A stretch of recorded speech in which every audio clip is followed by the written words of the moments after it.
ఆంధ్రప్రదేశ్ ముఖ్యమంత్రి చంద్రబాబు నాయుడు 2029 నాటికి రాష్ట్రాన్ని అన్ని విధాలుగా అభివృద్ధి చేయడానికి స్పష్టమైన లక్ష్యాన్ని నిర్ధారించారు. చేపలు ఇవ్వడం కాదు, చేపలు పట్టేలా ప్రోత్సహించడమే మా ప్రభుత్వ లక్ష్యం అని ఆయన వెల్లడించారు.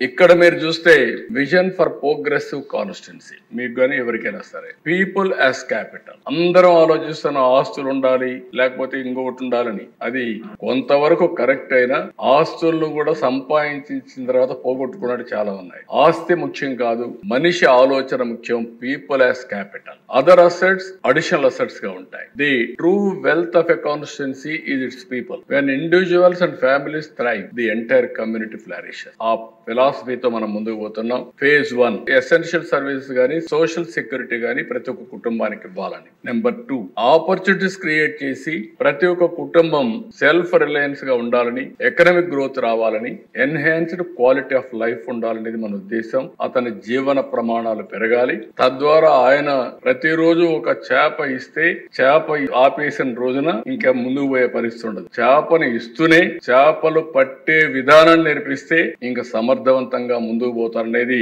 ఈ ప్రభుత్వం యొక్క విధానం. డెఫినెట్ గా ప్రతి ఒక్కరిని ఆర్థిక స్వావలంబన దిశగా ఏమేం చేయాలని అవన్నీ చేస్తామని చెప్పి కూడా నేను మీకు తెలియజేస్తున్నా. అందుకని key policies, zero poverty, P4 public people private partnership and population management, ఈ 2 వెరీ క్రూషియల్ పాలసీస్ గా తీసుకున్నాం.